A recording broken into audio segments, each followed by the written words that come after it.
Create करेंगे आप project में सबसे पहले आप क्या बनाएंगे?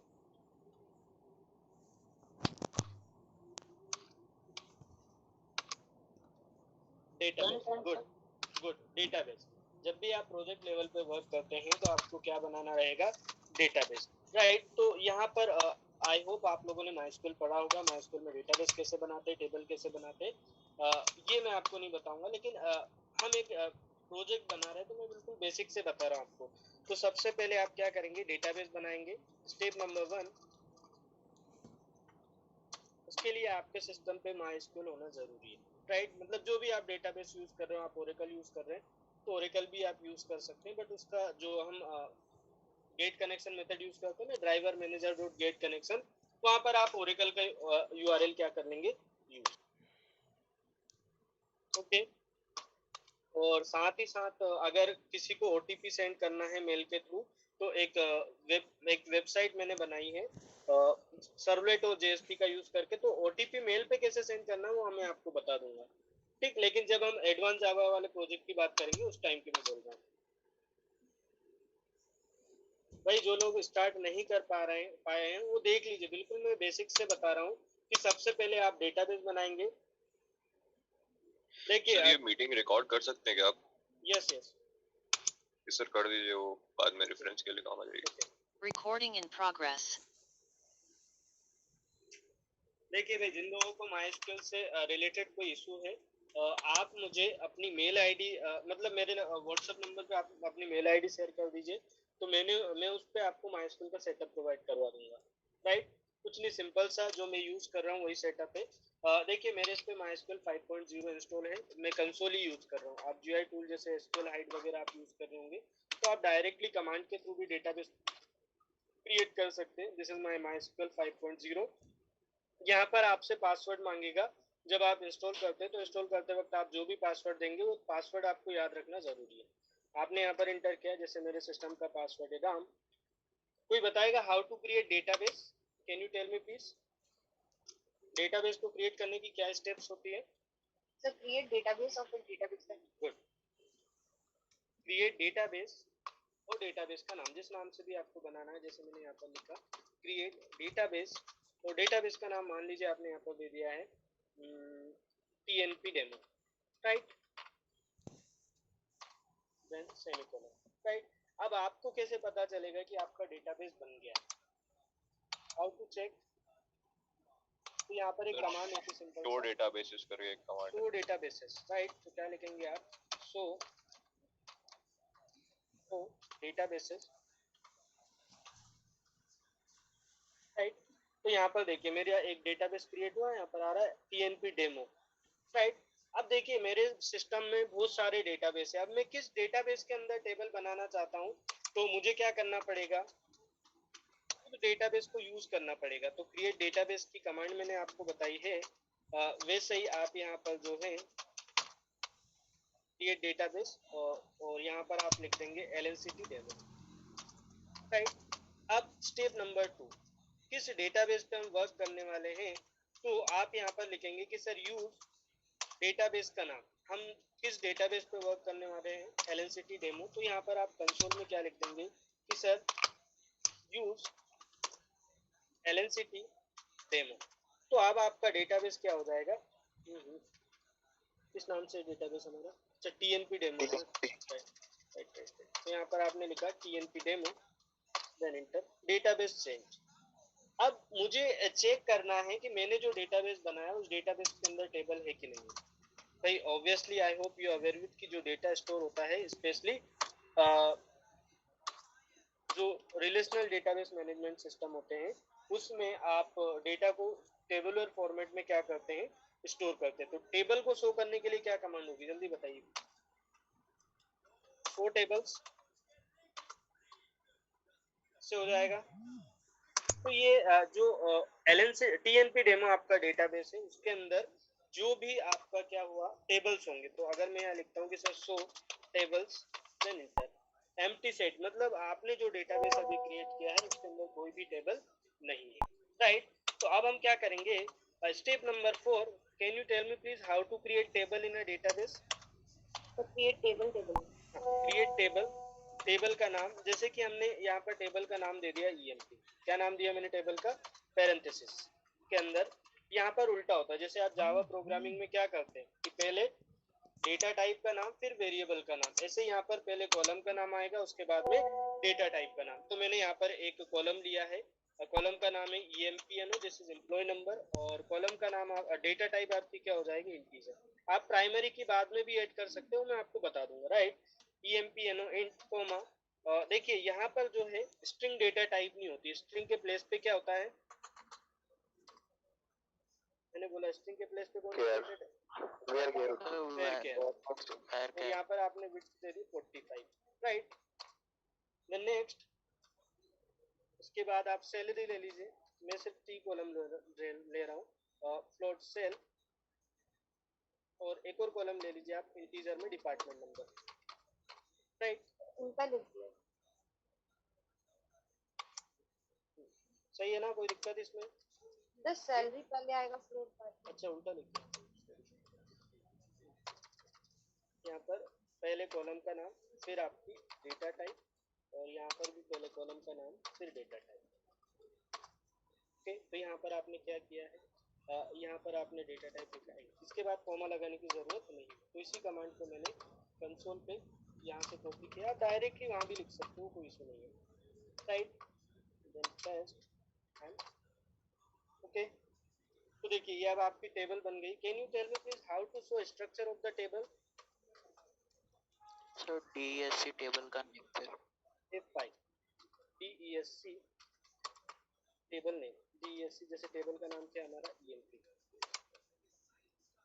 यहाँ पर मैंने लिख दिया शो टेबल। अच्छा, तो आप यहाँ पर क्या कर देंगे, DESC टेबल का नाम आपने क्या दिया, EMP। तो आप यहाँ पर देखेंगे कि आपकी जो टेबल है EMP, उसके अंदर 4 कॉलम है, employee number, name, salary, department number, right. Can you tell me please how to add primary key, कोई बताएगा प्राइमरी की क्या होती है। टेबल में जो डेटा है unique and not null value, हाँ यूनिक एंड नॉट नल, भाई हो सकता है ना टेबल में तो डुप्लीकेट डेटा भी हो सकता है, हम चाहते हैं कि हमारे डेटा यूनिक रहे, तो एक कॉलम को आपको ऐसा बनाना पड़ेगा जिसे हम बोलते हैं primary key. Can you tell me please how to add primary key in a table. आपने टेबल बना दी, उसके बाद आपको प्राइमरी की ऐड करना है, कंस्टेंट का नेम और प्राइमरी की ओरेकल में होता है ऐड प्राइमरी की। सर ऑल्टर टेबल का नेम, अल्टर, देखिए जब भी आप डेटाबेस के ऑब्जेक्ट में कोई मॉडिफिकेशन करते हैं तो यहाँ पर आप अल्टर यूज करते हैं, अगर आप डेटा में मॉडिफिकेशन करेंगे तो आप अपडेट यूज करेंगे। तो क्या लिखा मैंने, अल्टर, टेबल का नाम क्या है EMP, एड प्राइमरी की, और उस कॉलम का नाम जिस कॉलम को आपको प्राइमरी डिक्लेयर करना, दिस इज EMPN। तो इस तरीके से आप बाद में भी प्राइमरी की को क्या कर सकते हो, ऐड कर सकते हो, राइट। देन सेमीकोलन, क्या गड़बड़ कर दिया मैंने, प्राइमरी की, अच्छा EMPNO टेबल का नाम लिख दिया, राइट राइट। यहाँ पर EMPNO कॉलम का नाम आएगा ना, टेबल का नाम नहीं आएगा, टेबल का नाम तो यहाँ पहले ही आता है। तो यहाँ पर आप जो है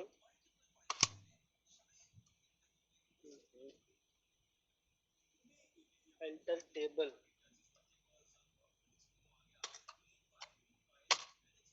राइट, यहाँ पर अल्टर टेबल आएगा भैया ना। जब भी आप ध्यान रखिएगा, अगर डेटाबेस ऑब्जेक्ट के स्ट्रक्चर में आपको कोई चेंज करना है तो आप अल्टर यूज करते हैं, डेटाबेस में डेटा पे अगर आपको वर्क करना है तो आप क्या यूज करेंगे, अपडेट, राइट। तो इस तरीके से अब आप वापस टेबल का स्ट्रक्चर देखेंगे तो आप देखेंगे कि आपके टेबल में प्राइमरी की वाला कॉलम क्या हो गया, मतलब उसी को आपने क्या डिक्लेयर कर दिया, प्राइमरी अगर है तो आप उसमें डुप्लीकेट वैल्यू स्टोर नहीं कर सकते और आप उससे ब्लैंक नहीं छोड़ सकते, राइट, ओके।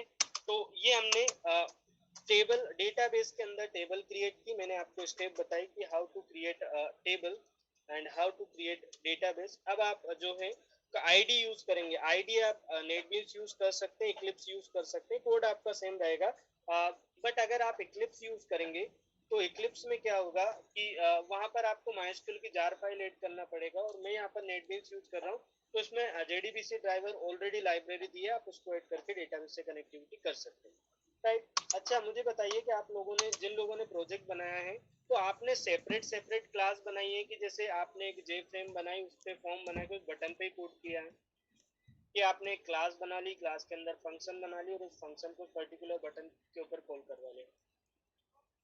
सर बटन पे कोड किया है। बटन पे कोड किया। और किसी ने भाई? सर बटन पे ही कोड किया। ठीक है, कोई दिक्कत नहीं है। तो देखिए यहाँ पर हम क्या करेंगे, ये आपका डेटाबेस वाला पार्ट हो गया। इसमें किसी को कोई डाउट हो भाई please ask me. Database create कैसे करते हैं, डेटाबेस के अंदर टेबल क्रिएट कैसे करते हैं, और इंसर्ट में आपको वहीं से करना बताऊंगा इसके लिए। लेकिन आपको बेसिक क्वेरी पता होना चाहिए कि सर अगर मुझे माइस्क्यूएल में डेटा इंसर्ट करना है तो इंसर्ट की क्वेरी। ठीक, तो ये क्वेरी आई होप आपको पता होगा। First, insert into table name. ठीक, और यहाँ पर देखिए अगर आप डायरेक्ट लिखते हैं कि सर इंसर्ट इनटू ईएमपी और वैल्यूज, इसका मतलब क्या होगा कि उस टेबल के अंदर जितने भी कॉलम है, जैसे अभी हमारे पास 4 कॉलम है, तो इन चारों कॉलम में आपको वैल्यू फिल करना कंपलसरी है। आप किसी को भी ब्लैंक नहीं छोड़ सकते अगर आप ऐसे लिखते हैं वैल्यू।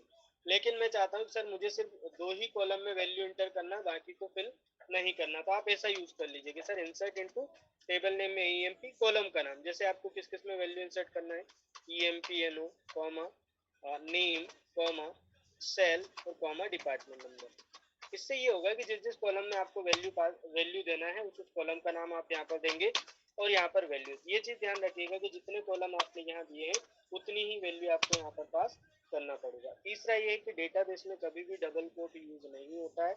आप यूज करेंगे जावा में भी तो पहले सिंगल कोट लगाएंगे, उसके अंदर double quote, then value, right. तो यहाँ पर देखिए एम्प्लॉय नंबर दिस इज 101 और नेम डबल कोट्स में नहीं आएगा। वेयर क्या टाइप का तो यहाँ पर होता है सिंगल कोट, तो जैसे मैंने लिखा है यहाँ पर नाम राम, और next salary, next department number 10। ठीक, तो ये आप इस तरीके से ये जो क्वेरी लिख रहे हैं वैसे ही सेम क्वेरी हम जब प्रोजेक्ट बनाएंगे फ्रंट एंड से फॉर्म पे डेटा फिल करके इंसर्ट करेंगे, ये क्वेरी आपको वहां पर भी लिखना, बस चेंज क्या हो जाएगा, यहाँ पर आप डायरेक्ट वैल्यू दे रहे हैं, वहां पर आप वैल्यू की जगह जिस भी वेरिएबल में आपने वैल्यू रिसीव की होगी वो क्या करेंगे, पास, राइट। तो टेबल का स्ट्रक्चर देखने के लिए आप क्या लिखेंगे कि sir select star from EMP, right. तो देखिए ये एक वो आपके इसमें क्या हो गई इंसर्ट। और दूसरा, अच्छा क्या मैं इसी को डबल से मैं इसी को इंसर्ट कर सकता हूँ? मैंने बोला कि मैं ऐसा अगर लिख रहा हूँ तो क्या ये मेरा डेटा इंसर्ट होगा, सही यस और नो? No sir.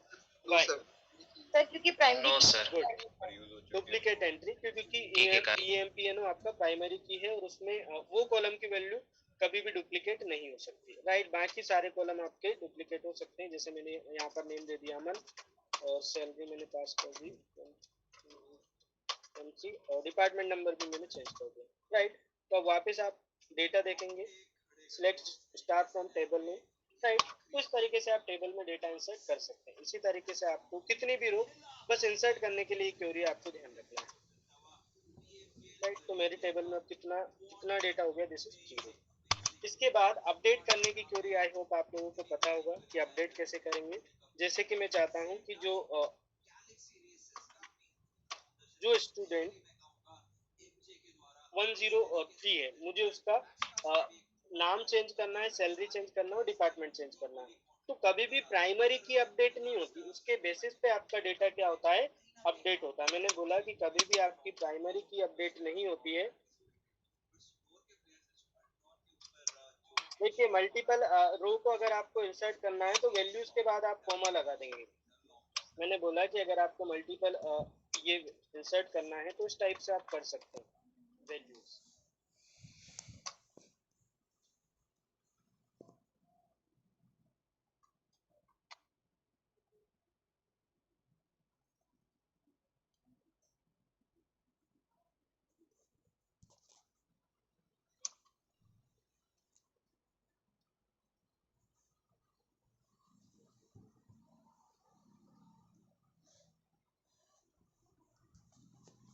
यहाँ पर आपने देखा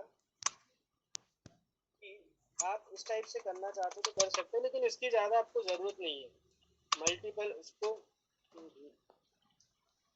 क्या बोल रहे हैं, manual the corresponding sentence,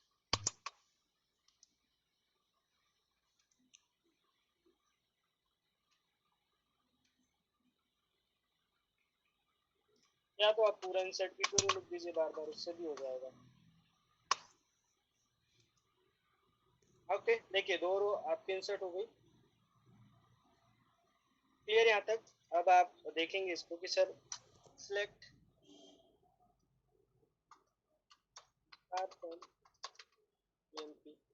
okay भाई, क्लियर है? अगर आपको मल्टीपल रो एक साथ इंसर्ट करना है तो कैसे करेंगे? आपने लिखा इंसर्ट इनटू EMP वैल्यूज और कॉमा करके जितनी भी रो आपको इंसर्ट करना है तो आप multiple row at a time भी इंसर्ट कर सकते हैं। समझ में आया भाई? जिसने डाउट पूछा था कि sir how to insert multiple row in a single line,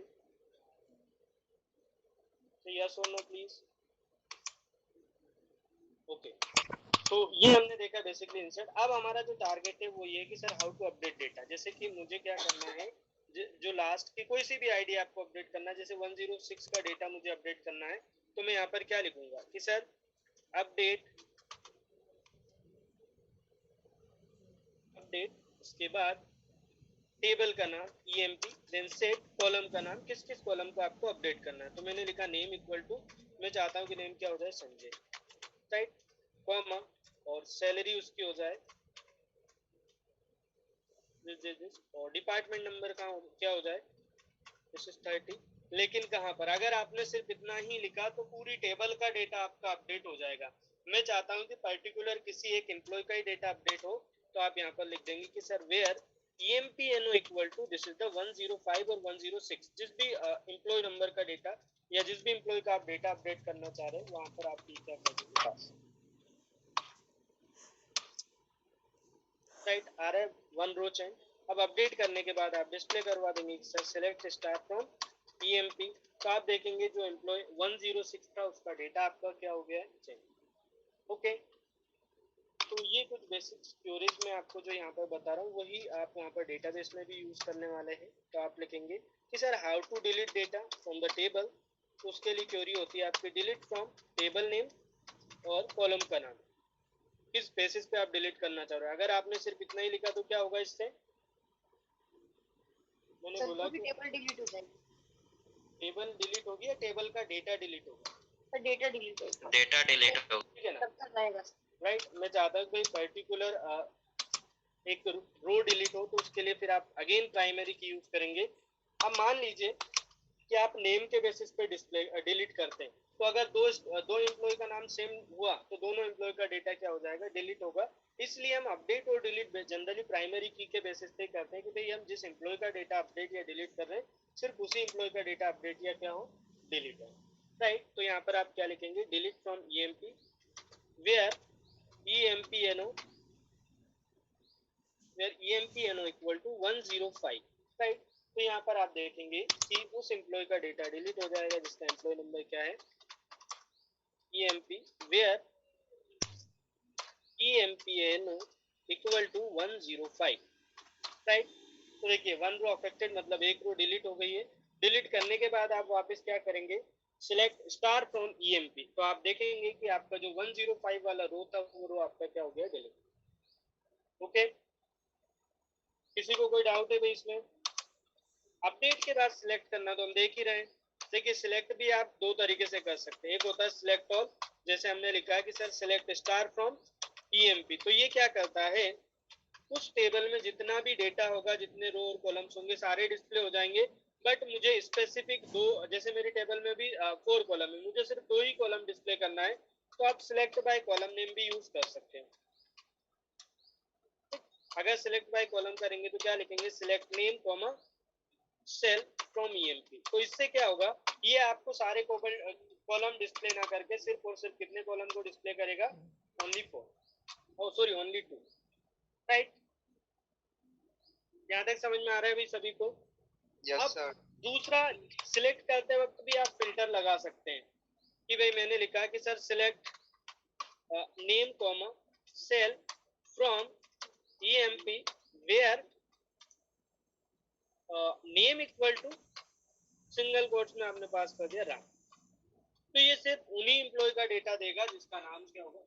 इस बेसिस पे आप किसी भी कॉलम के उससे आप डेटा को क्या कर सकते हैं, फिल्टर करवा सकते हैं, राइट। तो ये बेसिक 5 क्वेरीज जो है मैंने आपको बताई है, और साथ ही साथ देखिए आगे हम जैसे आप रजिस्ट्रेशन करोगे तो रजिस्ट्रेशन में तो इंसर्ट वाला कॉन्सेप्ट ही आपका यूज होगा, बट आप जब लॉगिन करते हैं तो लॉगिन करते वक्त आपको ये वाला कॉन्सेप्ट यूज करना पड़ेगा। जैसे आप लॉगिन लगाओगे तो आप चेक करवा लोगे कि सर सिलेक्ट आईडी या EMPNO from EMP where,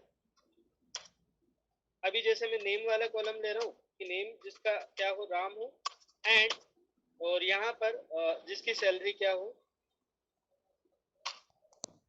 salary भी दो लोगों की सेम है क्या, जिसकी सैलरी हो 12,000, ये किसी भी एम्प्लॉय का डेटा आपको दे देगा, राइट। यहाँ पर मैंने लिखा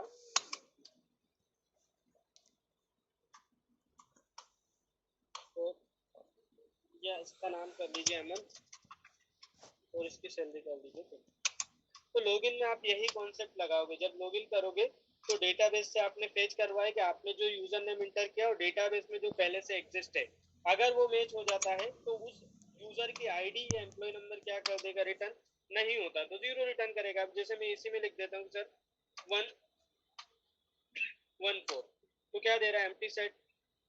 ओके, तो इस टाइप से आप लॉगिन में ये वाला कॉन्सेप्ट क्या करेंगे, यूज। ओके, तो देखिए भाई यहाँ पर ये तो था हमारा डेटाबेस वाला कॉन्सेप्ट। अब मैं जो प्रोजेक्ट बनाने वाला हूँ उस प्रोजेक्ट में आप यूज करेंगे ID. This is integrated development environment. बहुत ज्यादा स्पीड फास्ट तो नहीं हो रही भाई, अगर ऐसा कोई स्टूडेंट है जिसको समझ में नहीं आ रहा हो प्लीज आस्क मी। मैंने बोला कि स्पीड बहुत ज्यादा फास्ट तो नहीं है, से यस और no. No sir. No sir. ठीक है, तो देखिए आप जावा में मैं यहाँ पर यूज करने वाला हूँ नेटबीन्स, राइट। तो सबसे पहले आप नेटबीन्स को स्टार्ट करेंगे, जैसे कि मेरे इसमें पहले से स्टार्ट था, जिन लोगों के पास इंस्टॉल नहीं है तो please install NetBeans IDE 8.2, then click on this ID.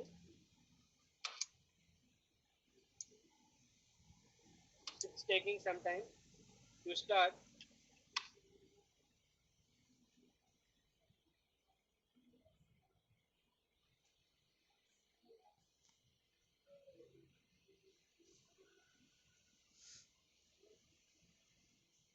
Okay, तो देखिए नेटबीन्स में आप सबसे पहले क्या करेंगे, प्रोजेक्ट बनाएंगे, राइट।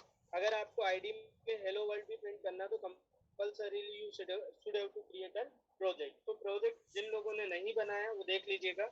सबसे पहले अभी मैं कोर जावा में बता रहा हूँ, अगर आप एडवांस में बनाओगे तो आपको वेब एप्लीकेशन सिलेक्ट करना रहेगा, लेकिन अभी हम प्रोजेक्ट देख रहे हैं कोर जावा का। तो आईडी आपका ओपन हुआ, will go to file menu, right. File में जाएंगे, click on new project,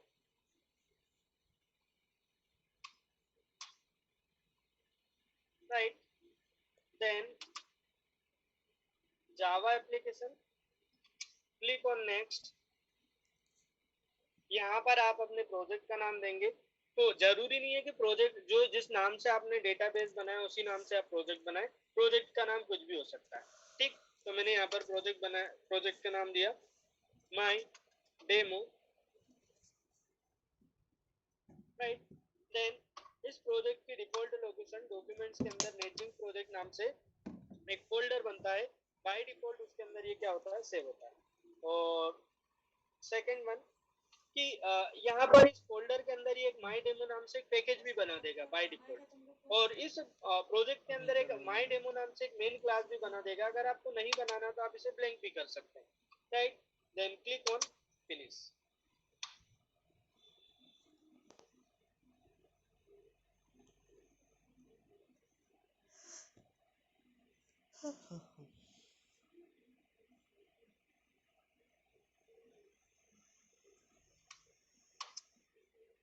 right, तो आप will go to project window और यहाँ पर आप देखेंगे कि आपका माई डेमो नाम से प्रोजेक्ट बन गया। और आपका यहाँ पर अब इसमें आपको क्या करना है, फॉर्म बनाना। जैसे कि मुझे एम्प्लॉय का डेटा डेटाबेस में स्टोर करना, तो कितनी फील्ड लेना पड़ेगा आपको, 4। एम्प्लॉय का नंबर, उसका नाम, उसकी सैलरी और उसका department number. So I hope you aware with J frame और जे पैनल। मैंने बोला जावा स्विंग पढ़ा आप लोगों ने, यूजर इंटरफेस जावा के लिए जावा में हम स्विंग यूज करते हैं, जैसे पाइथन में टिक इंटर यूज होता है, वैसे जावा में आप जीयूआई टूल यूज करेंगे स्विंग। पाइथन के कंपैरिजन में ये बहुत इजी है, यहाँ से आपको ड्रैग एंड ड्रॉप का कॉन्सेप्ट यूज करना है और उसको एडिट करना है। भाई ऐसा कोई स्टूडेंट है जिसको स्विंग कंपोनेंट के बारे में नहीं पता? Please ask me. अगर नहीं पता तो मैं स्टेप बाय स्टेप बता रहा हूँ। सर मुझे नहीं पता। तो मुझे भी नहीं पता। तुम लोग तो पाइथन में बना रहे हो ना प्रोजेक्ट? यस सर, पर आती जावा भी है सर। तो नहीं पता सर, मैं जावा में ही मतलब बना कभी भी रहा हूँ। चेंज हो सकते हो, ऐसा होता है क्या? देखिए जिन लोगों को नहीं पता मैं बता दे रहा हूँ, ध्यान से देखिएगा। This is very simple steps, बहुत इजी है। जावा में आपको यूआई बनाने के लिए सबसे पहले, अभी मैं फ्रेम बता रहा हूँ, पैनल भी बना सकते हैं, राइट? तो इस पर राइट क्लिक करेंगे, न्यू में गए, यहाँ पर आ रहा है जे फ्रेम। अगर नहीं भी आता फर्स्ट टाइम आप बनाओगे तो विल गो टू अदर में जाएंगे और यहाँ पर आपको स्विंग यूआई फॉर्म आ रहा है, इसमें से आपको जे फ्रेम फॉर्म सिलेक्ट करना है। क्या सिलेक्ट करना है? J frame, right? Then click on next, और यहाँ पर मैंने इसका नाम दे दिया है होम, राइट? इसका नाम हमने क्या दे दिया है? This is your parent window.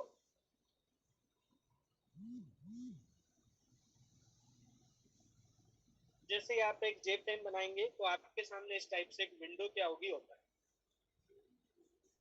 मैंने बोला जैसे आप प्रोजेक्ट बनाएंगे, ये एक फॉर्म बनाया तो आपने इस टाइप से एक विंडोज क्या होगी आपकी ओपन, और इसमें यहाँ पर आप देखेंगे, देखिए सबसे पहले आप इसका लेआउट करेंगे नल लेआउट। वो इसलिए कि आप यहाँ से जो सिंक कंट्रोल दिख रहे हैं, इससे अगर जैसे मुझे कुछ भी लिखना तो मैं क्या लूंगा? लेबल। जैसे आप लिखते हैं ना इंटर यूर नेम, तो यहाँ से आप क्या लेंगे? लेबल। अब ये थोड़ा सा डिस्टर्ब आता, मैं चाहता हूँ जो कंपोनेंट मैंने जैसे ड्रैग एंड ड्रॉप किया वो पर्टिकुलर उसी लोकेशन पे चला जाए। तो आप सबसे पहले कर लीजिए कि सर सेट लेआउट नल लेआउट। क्या करेंगे? सेट लेआउट नल लेआउट, राइट? तो विल गो टू लेबल, यहाँ से आपने इस लेबल को ड्रैग एंड ड्रॉप किया और इसकी प्रॉपर्टीज आप यहाँ से चेंज कर लेंगे डायरेक्टली। इस पर राइट क्लिक करेंगे, एडिट टेक्स्ट, जैसे आपने यहाँ लिख दिया इंटर एम्प्लॉय नंबर, राइट? आप एम्प्लॉय नंबर यूजर से भी ले सकते हैं और ऑटो इंक्रीमेंट भी रख सकते हैं, वो कोई इशू नहीं है, ठीक? तो यहाँ पर आपने जो है एक लेबल लिया है, इसकी प्रॉपर्टी भी चेंज कर सकते हैं। जैसे आपको फॉन्ट इंक्रीज करना है, फॉन्ट का कलर चेंज करना है, तो इस पर राइट क्लिक करेंगे, प्रॉपर्टीज में जाएंगे, तो यहाँ पर आ रहा है फोरग्राउंड, मतलब फॉन्ट का कलर हम चेंज करने वाले हैं। इस पर क्लिक किया, जो भी कलर आपको करना है, ठीक? एंड फॉन्ट होल्ड करना है, फॉन्ट की साइज इंक्रीज करना है, वो भी आप कर सकते हो। तो यहाँ पर आप देखिए आपके सामने क्या आ रहा है? Enter employee number. अब जो बॉक्स बना हुआ आता है जिसमें आप वैल्यू इंटर करते हैं ना, तो उसके लिए आप यहाँ पर क्या लेंगे? टेक्स्ट फील्ड करके एक कंपोनेंट होता है, इसको यहाँ से आपने ड्रैग एंड ड्रॉप किया और यहाँ पर क्या कर दिया, तो इसको भी आप पहले एडिट टेक्स्ट में जाके ब्लैंक कर दीजिए। इसमें भी फोरग्राउंड बैकग्राउंड जो भी आपको चेंज करना है वो कर सकते हो। तो मैं सिर्फ आप इसका फॉन्ट इंक्रीज कर दे रहा हूँ, मुझे कुछ चेंज नहीं करना है। मैंने इसका फॉन्ट क्या कर दिया है, फॉन्ट है उसको बोल्ड कर दिया, थोड़ी सी साइज उसको इंक्रीज कर दिया। सर बैकग्राउंड कैसे चेंज करेंगे फॉर्म का? इसका फॉर्म का? हाँ सर। जे फ्रेम पे नहीं होता, वो आपका जे पैनल पे हो जाएगा। बेसिकली क्या होता है, जब आप प्रोजेक्ट बनाओगे तो आपको फ्रेम एक लेना है जिसके ऊपर सारे कंपोनेंट ओपन होंगे और उसके लिए आपको जे पैनल लेना रहेगा, वो मैं बता दूंगा अभी ना, don't worry, right? This is my first example, इसलिए मैंने यहाँ पर जे फ्रेम लिया, क्योंकि फिर वो पैनल को फ्रेम से कनेक्ट करना रहेगा तो वो थोड़ा सा कॉम्प्लेक्स लगेगा, वो मैं बता दूंगा, इजी है। उसमें इसमें क्या है कि इसमें बाय डिफॉल्ट मेन मेथड रहता है और उसमें आपको एक्सप्लिसिटली लिखना पड़ेगा मेन। ओके। तो यहाँ पर आपने जैसे ये लिया है इंटर एम्प्लॉय नंबर, इसी को मैंने कॉपी कर लिया है और इंटर नेम और इंटर सैलरी और इंटर डिपार्टमेंट नंबर। जो आप मुझे बताइए कि डेटाबेस में जो फील्ड होगी वही आप डेटाबेस में स्टोर कर पाओगे या उससे ज्यादा डेटा भी स्टोर कर लेंगे? जल्दी बताइए भाई। आपने जो टेबल बनाई है उसमें जितने कॉलम होंगे वही डेटा आप इंसर्ट कर सकते हैं। ज्यादा ज्यादा पॉसिबल नहीं है। भाई आपके टेबल में 4 ही कॉलम है, तो 4 कॉलम के अलावा आप यहाँ से 5 कॉलम इंसर्ट करवा सकते हो क्या? ये चीज आपको ध्यान रखना भी है ना। दूसरा, अब ऐसे ही जैसे नेम के लिए भी आपने एक और टेक्स्ट फील्ड ले लिया, तो इसको भी आप इस टाइप से ब्लैंक कर लीजिए।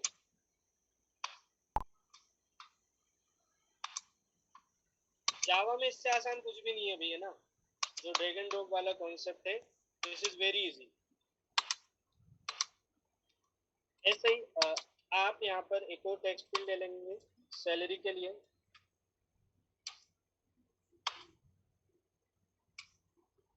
भाई जिन लोगों ने लेट ज्वाइन किया है, चैट बॉक्स में लिंक डली हुई है, प्लीज अपना जो प्रोजेक्ट का स्टेटस फॉर्म है, अगर आप गूगल लिंक से शेयर कर चुके हैं तो कोई दिक्कत नहीं। जिन लोगों ने नहीं किया है, मैं एक बार और लिंक चैट बॉक्स में शेयर कर दे रहा हूँ। Please fill your project status, this is mandatory Java की क्लास है क्या? यस यस, ये जावा की क्लास, डाउट वाली क्लास चल रही है।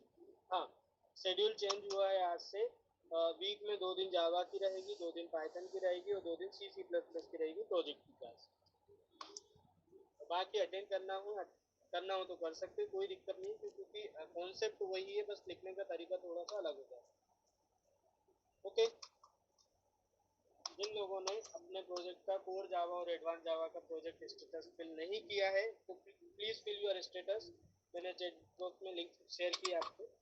तो यहाँ पर आपने इस टाइप से ड्रैग एंड ड्रॉप करके इसकी प्रॉपर्टीज क्या कर दी है, कोई बताएगा? बोलिए सर, कोड प्रोजेक्ट की क्लास कब कब से है सर? कौन सी प्रोजेक्ट की क्लास है? कोड पाइथन से। कोड पाइथन की आपकी वेडनेसडे को रहेगी और सैटरडे को रहेगी, और जावा की आपकी ट्यूसडे को रहेगी और फ्राइडे को रहेगी।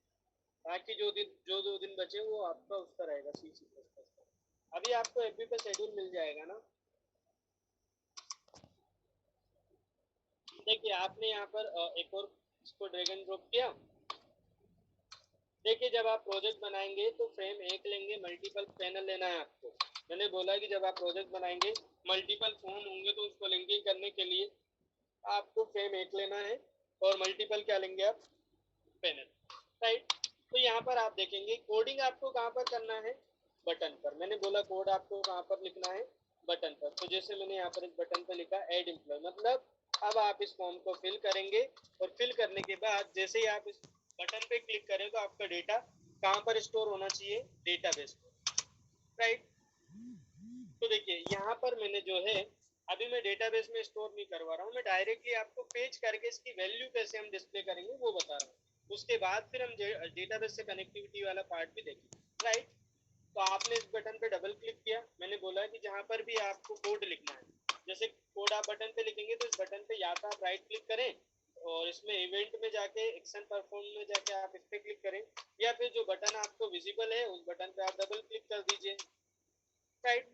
तो मुझे बताइए कि यहाँ से आपको कितनी वैल्यू फेच करना है, employee number, name, salary, department number. तो एम्प्लॉय नंबर और डिपार्टमेंट नंबर इंटीजर है, नेम स्ट्रिंग हुआ और सैलरी आपका फ्लोट टाइप का होगा। तो टोटल कितने वेरिएबल बनाएंगे, स्ट्रिंग सॉरी इंटीजर में आपने ले लिया EMPLO और फ्लोट में आपने क्या ले लिया, सैलरी, और स्ट्रिंग में आपने क्या ले लिया, नेम, और लास्ट में इंटीजर में आपने क्या ले लिया, डिपार्टमेंट नंबर। जैसे आप यूजर से भी इनपुट लेते हो ना स्कैनर के थ्रू, तो यही वाला कॉन्सेप्ट आप यूज करते हो। अब लेकिन हमें कंसोल से या स्कैनर से यूजर से इनपुट नहीं लेना, अब आपको फॉर्म से इनपुट लेना है। कोई बताएगा एम्प्लॉय नंबर के लिए कौन सी टेक्स्ट फील्ड है आपकी? यहाँ पर एक विंडो होती है, नेविगेटर विंडो, इस पे आप जाएंगे तो देखिए जो मैंने फर्स्ट टेक्स्ट फील्ड पे क्लिक कर रखा है, इससे मैं एम्प्लॉय नंबर रीड करूंगा। दूसरी जो टेक्स्ट फील्ड है उससे मैं नेम रीड करूंगा। तीसरा जो टेक्स्ट फील्ड होगा उससे मैं सैलरी रीड करूंगा और लास्ट वाले से मैं डिपार्टमेंट नंबर। आप चाहो तो उसका नाम भी चेंज कर सकते हो, लेकिन नाम चेंज करने से कोई मतलब नहीं है, आपको सिर्फ वैल्यू ही रीड करना है ना, गेट टेक्स्ट। तो यहाँ पर आप देखिएगा, आप लिखेंगे कि सर देखिए स्ट्रिंग में जितने भी कंपोनेंट होते हैं सारे जैसे स्टार्ट होते हैं, जैसे लेबल है तो जे लेबल, टेक्स्ट फील्ड है तो जे टेक्स्ट फील्ड है, बटन है तो जे बटन। तो यहाँ पर पहली टेक्स्ट फील्ड से मुझे क्या रीड करना है, फर्स्ट टेक्स्ट फील्ड से है एम्प्लॉय नंबर। तो मैं क्या लिखूंगा यहाँ पर कि सर जे टेक्स्ट फील्ड 1, जे लिखोगे ऑटोमेटिकली कंट्रोल स्पेस एंटर करोगे तो खुद ब खुद आपको दे देगा J text field 1 dot get text. Okay, अब लेकिन दिक्कत ये है कि ये जो जे टेक्स्ट फील्ड मेथड है, कोई बताएगा इसके रिटर्न टाइप क्या है? स्ट्रिंग। स्ट्रिंग। और एम्प्लॉय नंबर किस टाइप का है? इंटीजर टाइप का। तो आपको यहाँ पर उसे स्ट्रिंग से इंटीजर में कन्वर्ट करना पड़ेगा। तो कौन सी मेथड यूज करेंगे? पारसेंट। परसेंट। तो यहाँ पर आप लिखेंगे कि sir integer dot parse int. Can you tell me please what is integer? Wrapper class के अंदर पारसेंट स्टैटिक मेथड होता है जो आप क्लास के नाम से उसे एक्सेस कर सकते हैं, राइट। ऐसे ही नेम, अब नेम तो स्ट्रिंग है, उसको कन्वर्ट करने की जरूरत ही नहीं है। तो यहाँ पर हम लिखेंगे कि sir J text field 2 dot get text, right. ऐसे ही आपने सैलरी के लिए लिख दिया। तो यहाँ पर सैलरी में आपको कन्वर्ट करना पड़ेगा कौन सी टाइप में? फ्लोट में। क्यों? क्योंकि आपने जो सैलरी है वो फ्लोट टाइप का वेरिएबल लिया है। तो यहाँ पर आप क्या लिखेंगे? Float dot parse.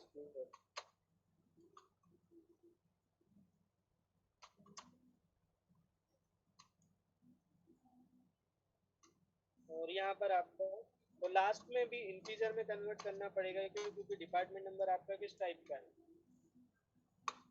Department number आपका किस टाइप का होगा? इंटीजर टाइप का। तो यहाँ पर आप लिखेंगे कि सर इंटीजर डॉट पार्सिंग, पहले ही लिख लीजिए ना, इंटीजर डॉट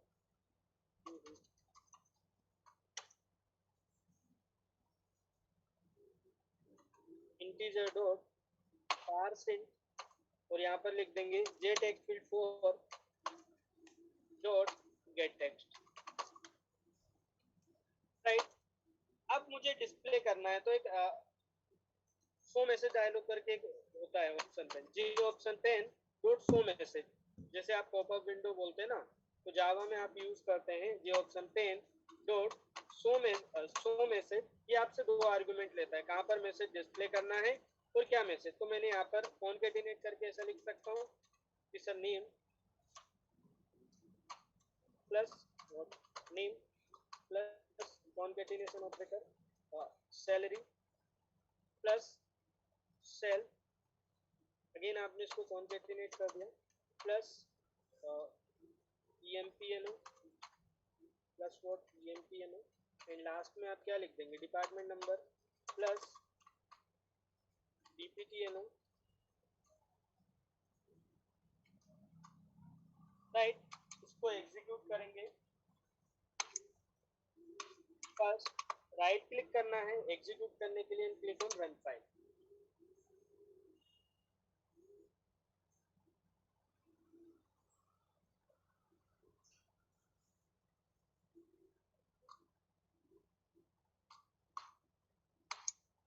तो देखिए ये आपकी एक फ्रेम एग्जीक्यूट हुई है। जैसे एम्प्लॉय नंबर मैंने लिखा 101, नेम में अमन, सैलरी, दुख नहीं रहा ऐसे डिपार्टमेंट नंबर 10, देन सबमिट।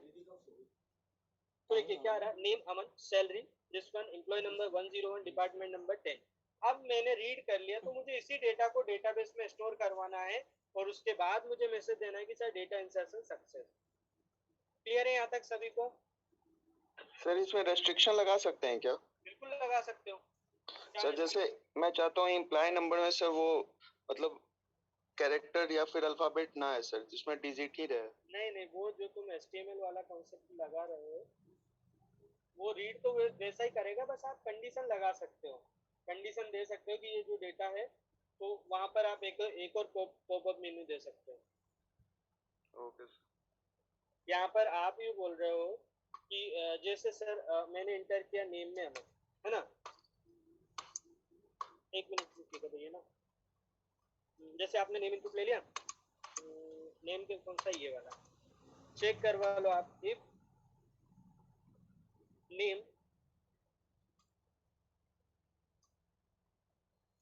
के लिए तो कंडीशन लगाना पड़ेगा भैया ना। जैसे कि आपने नेम में लिखा है एक वेरिएबल बना लो count equal to 0, for loop लगा दो यहाँ पर int I equal to 0 I less लगा सकते हो भाई, आप जैसा बोल रहे हो कर सकते हैं। I less name dot validation length देनी पड़ेगी ना सर हमें यहाँ पे कंडीशन। Name dot length.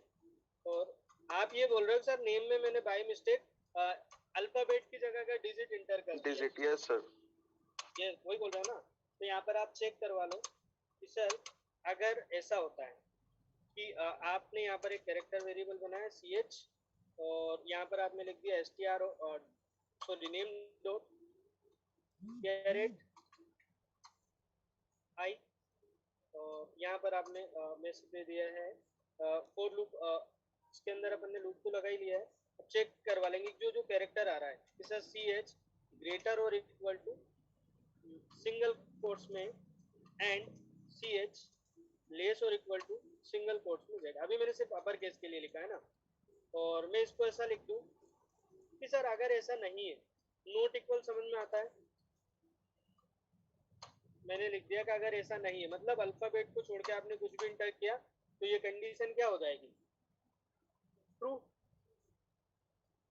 भाई जैसे मैंने लिख दिया 1 2 3 4 5 6, तो यहाँ पर आप लिख दो कि सर काउंट प्लस प्लस, और यहाँ पर लिखा दो भाई अगर count equal count not equal to 0 तो आप यहाँ पर वही लिख दो J option pane dot O message this invalid name, right. अब वापस मैंने इसको एग्जीक्यूट किया, ठीक है ना। अभी सिर्फ मैंने नेम के लिए लगाया ना, वो भी अपर केस में। मान लीजिए इसमें आपने लिखा 1 2 3, नेम में आपने लिख दिया कि अमन AM 3 4 दिस, तो ये मैंने लिखा है। आ रहा इनवैलिड नेम, यस सर। तो इस तरीके से आप अपना लॉजिक लगा सकते हो, कोई दिक्कत नहीं। और अगर नेम इनवैलिड है तो वापस उसे ब्लैंक कर दो। मैंने बोला कि अगर आपको ये नेम अगर आपका इनवैलिड आ रहा है तो यहाँ पर ये मैसेज आने के बाद आप क्या कर दो, J option pane sorry J text field 2 है ना नेम वाला, J text field 2 dot set text, तो इसको आप कर दो ब्लैंक।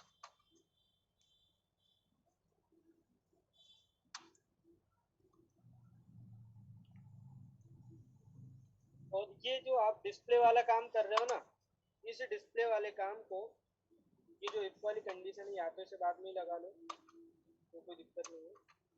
यहाँ पर ये वाली जो कंडीशन है इसको यहाँ बाद में लगा लो, और अगर सारी चीजें आपकी प्रॉपर आती है तो एल्स में मैसेज डिस्प्ले करवा दो।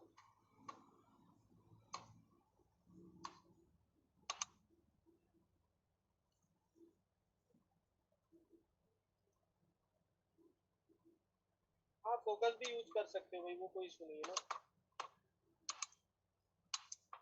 देन एग्जीक्यूट दिस कोड,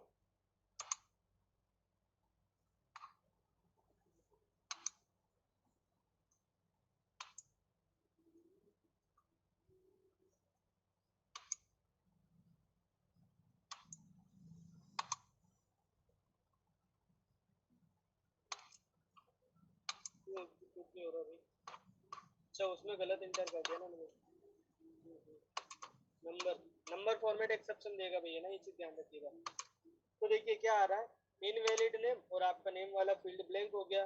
फिर आप वापस ट्राई करोगे कि जैसे मैंने कैपिटल में लिखा है सही है, तो आप एल्स वाले में डिस्प्ले कर देगा। ओके सर यस सर हम इस तरह वैलिडेशन हर फील्ड में लगा सकते हैं ना? बिल्कुल लगा सकते हैं, ठीक है ना। इस तरीके से आप वैलिडेशन बिल्कुल लगा सकते हो। जैसे आप वेब एप्लीकेशन में तो आप जावास्क्रिप्ट के थ्रू लगा सकते हो। ओके क्लियर है भाई यहाँ तक सभी को? Yes sir. ठीक है ना। तो अब जो है हम यहाँ पर ये चाह रहे हैं कि सर अब मुझे जो डेटा है यहाँ पर डिस्प्ले ना करवा के मुझे डेटाबेस में स्टोर करना है। तो डेटाबेस में स्टोर करने के लिए हम यहाँ पर देखेंगे कि sir how to connect database. पहले तो ये है कि डेटाबेस की कनेक्टिविटी करने के लिए ना यहाँ पर जो है जहाँ पर भी आप कनेक्टिविटी रीड तो आपने कर ही लिया है, इस लाइन की जगह मैंने क्या लिख दिया, देखिए यहाँ पर एक कनेक्शन नाम से एक क्लास होती है या सॉरी इंटरफेस और java.sql पैकेज से आता है और there are 5 step to connect database. Connection on equal to और यहाँ पर आपने इनिशियली स्टार्ट कर दिया नल से, ठीक। तो जब आप कनेक्टिविटी करेंगे तो यहाँ पर कहीं कहीं आपको ड्राइवर रजिस्टर करना भी रहता है, जैसे आप ओल्डर वर्जन में करेंगे तो मस्ट रजिस्टर द ड्राइवर। तो ड्राइवर को रजिस्टर करने की पहली स्टेप होती है क्लास, क्लास का सी कैपिटल आएगा भैया ना। तो first step number 1 register the driver. अभी सिर्फ हम ये देखेंगे हमारे उसकी डेटाबेस से कनेक्टिविटी हुई या नहीं। रजिस्टर द ड्राइवर, तो ड्राइवर को रजिस्टर करने की एक लाइन होती है कि sir class dot for name, यहाँ पर आप ड्राइवर का नाम दे देंगे। अगर आप MySQL यूज कर रहे हैं तो MySQL के ड्राइवर का नाम, आप Oracle यूज कर रहे हैं तो Oracle के ड्राइवर का नाम। तो यहाँ पर MySQL का ड्राइवर है com.mysql.jdbc.driver, राइट। अब यहाँ पर ये जो मेथड है दिस इज चेक्ड एक्सेप्शन, ये एक्सेप्शन थ्रो करता है, मतलब अब आप उसको ट्राई केस के अंदर लिखना पड़ेगा। तो आप क्या कर देंगे, surrounded block with try case, okay. तो यहाँ पर देखिए अब इसके बाद स्टेप नंबर 2 कि sir create the connection. Connection create करने के लिए एक मेथड होती है driver manager dot get connection, जो आपसे 3 आर्गुमेंट लेगा। क्रिएट द कनेक्शन, यहाँ पर आप लिखेंगे कनेक्शन का object driver manager dot get connection, ये लास्ट मेथड आप यूज कर लेंगे। म्यूट कर लीजिए भाई फोन है प्लीज। अभिषेक साहू, तो यहाँ पर आप देखेंगे यहाँ पर MySQL का URL आएगा। कोई बताएगा URL क्या होता है MySQL का? JDBC कोलन MySQL कोलन और पोर्ट नंबर, क्या आएगा? पोर्ट नंबर या लोकल होस्ट कोलन MySQL का पोर्ट नंबर 3306, उसके बाद आपके डेटाबेस का नाम, जिस डेटाबेस से आप कनेक्टिविटी करना चाह रहे हो। तो हमने किस नाम से डेटाबेस बनाया था MySQL में? TNP डेमो नाम से, राइट। तो यहाँ पर आप डेटाबेस का नाम दे देंगे TNP डेमो। जिस भी नाम से आपने डेटाबेस क्रिएट किया होगा उसका नाम आपने दे दिया TNP डेमो। और यहाँ पर जो है MySQL का यूजर नेम हमेशा रूट होता है। अगर आप XAMPP या वेब सर्वर यूज कर रहे हैं डेटाबेस की कनेक्टिविटी के लिए तो उसमें पासवर्ड वाली फील्ड आपको ब्लैंक छोड़ना है। और अगर आप MySQL यूज कर रहे हो उसमें पासवर्ड आपने दिया तो मैंडेटरी आपको पासवर्ड पास करना पड़ेगा, राइट। अब ये भी एक्सेप्शन थ्रो करता है, तो एक केज ब्लॉक और ऐड कर दीजिए। तो जाएंगे ऐड केज क्लाउड, राइट। तो जब मेरा काम हो जाएगा सारा तो मैंने यहाँ पर क्या लिखा, J option pane dot show message,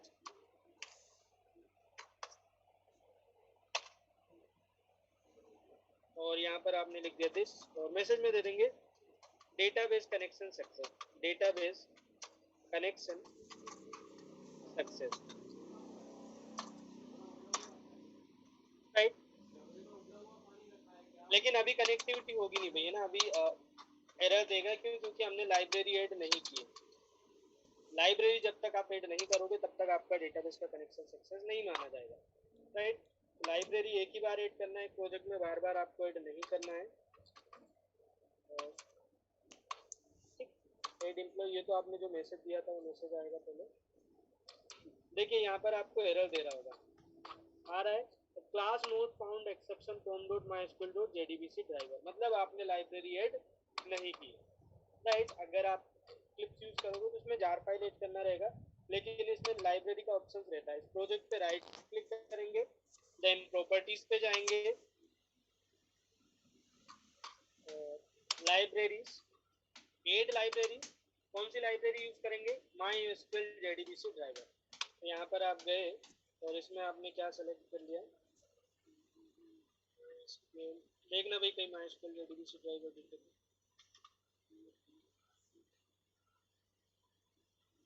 ये रहा, ठीक?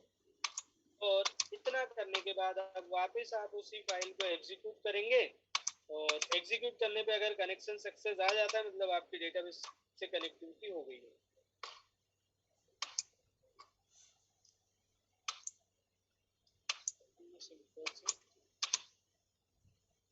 ओके, आ रहा है डेटाबेस कनेक्शन सक्सेस। भाई जिस भी डेटाबेस में कनेक्टिविटी में प्रॉब्लम आ रही थी please right this URL. I think आप यूआरएल गलत लिख रहे होंगे। ओके, इसके आगे अपन नेक्स्ट क्लास में करेंगे ना, क्योंकि कनेक्टिविटी हो गई है तो अब आप इंसर्ट की क्वेरी लगाएंगे जो डेटाबेस में लिख रहे थे स्टेटमेंट, और प्रिपेयर्ड स्टेटमेंट का ऑब्जेक्ट बना के आप डेटाबेस में स्टोर करवा देंगे, ठीक? तो इसके आगे का अपन नेक्स्ट क्लास से कंटिन्यू करेंगे। और ऐसा कोई स्टूडेंट जिसने अपना प्रोजेक्ट का स्टेटस फॉर्म फिल नहीं किया प्लीज फिल द फॉर्म। सभी ने फिल कर दिया अभी? और जिसको MySQL में प्रॉब्लम है भाई इंस्टॉल नहीं हो रहा है, सुरभि मोर आपका इंस्टॉल हो गया MySQL? सुरभि ऐसा हो चल रहा है प्रॉपर? सर मैंने कल ही रात में किया तो आज मैं चलाकर देख लूंगी। ठीक है ना, जैसे आप लोग इंस्टॉल हो गया होगा तो चल जाएगा, कोई दिक्कत नहीं। भाई जिसको भी MySQL का सेटअप चाहिए हो तो प्लीज आप मुझे मेल आईडी सेंड कर दीजिए अभी, तो मैं आपको एक exe फाइल शेयर कर दूंगा, उसको डाउनलोड करके इंस्टॉल करना है। एक साइन अप और स्किप आएगा तो साइन अप वाले में स्किप ईमेल पे क्लिक करना है, बाकी नेक्स्ट करते जाना, और पासवर्ड में आपको जो भी पासवर्ड रखना है वो पासवर्ड आपको डालना रहेगा। एक पासवर्ड आएगा और एक कंफर्म पासवर्ड, दोनों में सेम डालना, देन एग्जीक्यूट। और अगर आपके उसमें एंटीवायरस है तो प्लीज जब आप इंस्टॉल करें उसे डिसेबल कर लीजिए, अदरवाइज वो हो सकता है कुछ प्रॉब्लम करे। ओके ठीक है भाई, बाकी अपनी नेक्स्ट क्लास होगी आई थिंक ट्यूसडे को। शेड्यूल आज आपको मिल जाएगा ना वहाँ पर? अरे यार मेरे से 1 बाय 1 आईडी कितनी है? चलो ठीक है भैया ना, बाकी लोग लीव कर सकते हैं। सर अटेंडेंस लिंक नहीं आएगी क्या? अटेंडेंस? अरे यार अटेंडेंस लिंक जो है, आप लोगों ने प्रोजेक्ट का स्टेटस फिल किया ना, आज के अटेंडेंस तो उससे ही ले लेंगे हम। सर जो जैसे हमें सर हम लोग तो जावा वाला नहीं करेंगे। नहीं वो कोई दिक्कत नहीं, जो पाइथन वाले हैं उनकी मैं लगा दूंगा वो इसमें। ओके